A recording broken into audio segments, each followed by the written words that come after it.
یہ امام جعفر صادق ہے، اہل بیت کے چھٹے امام.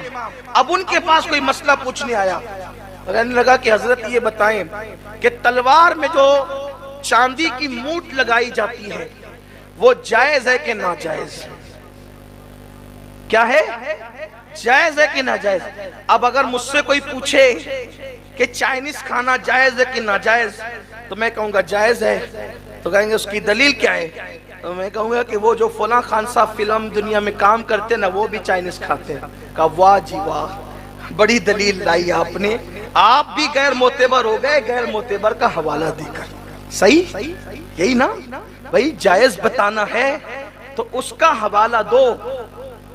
دامن نچوڑ دے تو فرشتے وضو کرے، یہی تو ہے، یہی تو ہے. کہا کہ یہ ڈش کھانا جائز ہے کہ ناجائز؟ وہ فلاں خان صاحب کا حوالہ دیا ناچنے والے کا تو میں غیر معتبر ہو گیا.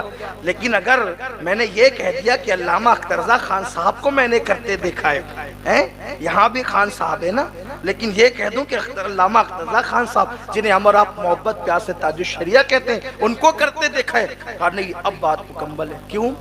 کیونکہ جس کے کردار پر، جس کے ایمان پر، جس کے تقوی پر، جس کی پرہیزگاری پر اعتماد ہو وہی ذات حوالہ بنتی ہے. اور جس کے تقوی پہ پرہیزگاری پر اعتماد ہی نہ ہو، جو آدمی خود ڈاؤٹ فل ہو، وہ کیا حوالہ بنے گی؟ اس کا حوالہ دینے والا خود جو غیر معتبر ہو جائے گا.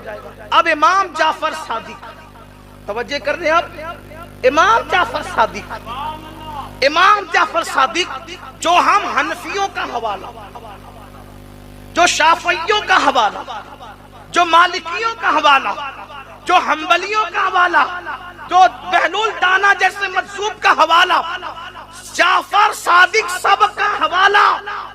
بلکہ جو لوگ فقہ حنفی مالکی شافعی کو نہیں مانتے تو وہ لوگ بھی فقہ جعفری کو اپنا حوالہ مانتے ہیں. ہو گیا سب کے لیے حوالہ، دونوں فریقین کے لیے حوالہ.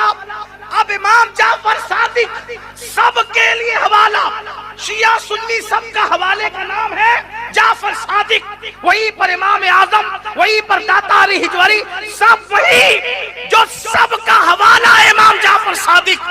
ان کا حوالہ کون ہے؟ ان کا حوالہ کون ہے؟ وہ کس کو دلیل بناتے ہیں؟ وہ کس کو دلیل مانتے ہیں؟ آنے والا پوچھتا ہے چاندی کی موٹ تلوار میں بنانا کیسا؟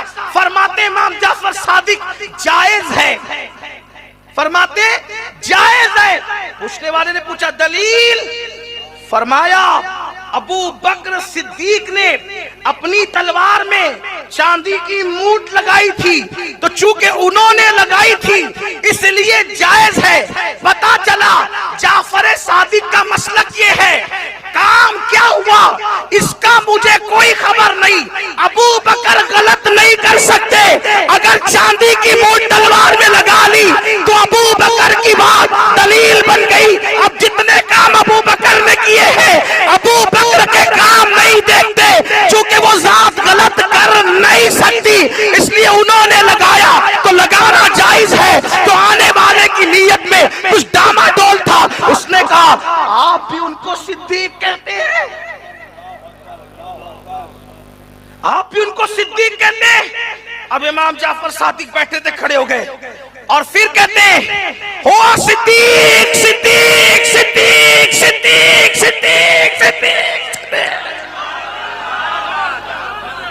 جب تک ان کی سانس نہیں ٹوٹ گئی وہ ابو بکر کو صدیق صدیق صدیق کہتے ہیں. وہ صدیق ہے، صدیق ہے، صدیق. اور مولا کائنات کو کہتے ہیں کہ آسمانوں سے خدا نے جو ابو بکر کا نام نازل کیا ہے وہ صدیق ہی ہے.